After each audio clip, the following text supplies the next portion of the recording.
இன்றே டவுன்லோட் செய்து உங்கள் ஃபேவரட் ஷோக்களை என்ஜாய் பண்ணுங்க. மேடம், ஒரு சின்ன தப்பு நடந்துருச்சு. என்னாச்சு சார்? இறந்தது உங்க ஹஸ்பண்ட் தான்னு கன்ஃபார்ம் ஆயிடுச்சு.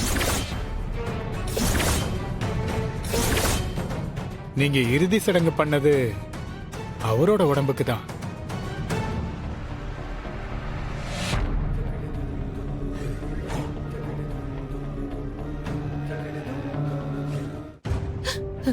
இல்ல சார், நீங்க தானே சொன்னீங்க, அதாவது பிளட் குரூப் எல்லாம் மாறி இருக்கு, அது அவர் இல்லைன்னு சொன்னீங்களே.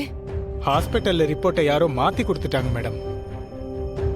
இப்பதான் நாங்க ஹாஸ்பிட்டல்ல கிளியரா செக் பண்ணோம்.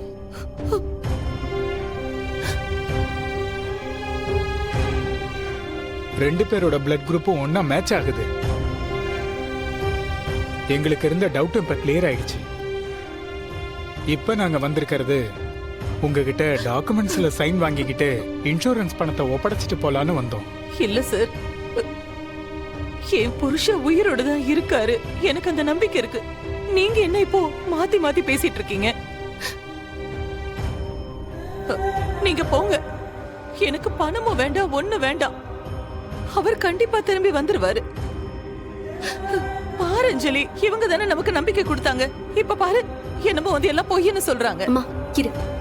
என்ன சார், அன்னைக்கு அவ்வளவு கான்ஃபிடென்ட்டா சொன்னீங்க, இப்ப மாத்தி சொல்றீங்க? தப்பு எங்க மேலதான், அத சரியா வெரிஃபை பண்ணாம விட்டுட்டோம். சாரி மேடம், தயவு செஞ்சு நாங்க சொல்றத புரிஞ்சுக்கோங்க. உங்களோட சிச்சுவேஷன் எங்களுக்கு புரியுது. இறந்துட்டதா நினைச்ச ஒருத்தர் திரும்ப வந்தா எல்லாருக்கும் சந்தோஷமா தான் இருக்கும். ஆனா அதுக்கு என்ன பண்றது? அவர் இறந்தது தானே,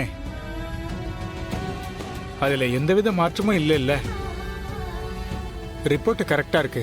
அவர் உங்களை தான் நாமினியா போட்டிருக்காரு. உங்ககிட்ட பணத்தை ஒப்படைச்சிட்டு கையெழுத்து வாங்குறது தான் எங்களோட கடமை. ப்ளீஸ் கோஆபரேட் பண்ணுங்க. சார், என்னங்க இது? ஏங்க இப்படி ஏமாத்துறீங்க? இவங்க சொல்றதெல்லாம் உண்மையா இல்லையா? நீங்க நிஜமாவே எங்க எல்லாரையும் விட்டுட்டு போயிட்டீங்களா? அம்மா, நீ அழாதம்மா. ஏன் கடவுளே எங்களை இப்படி எல்லாம் சோதிக்கிற? மேடம், எங்களுக்கும் டைம் இல்ல. கையெழுத்து போடுங்க மேடம். இந்தாங்க சார். இந்தாங்க மேடம், இந்தாங்க. இதுல ஒரு கையெழுத்து போடுங்க. அந்த பேனா கொடுங்க. இந்தாங்க மேடம்.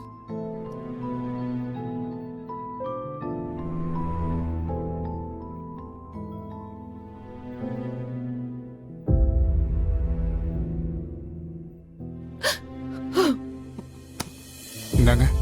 இந்தாங்க மேடம். சரி, அப்ப நாங்க வரோம் மேடம். வரேங்க.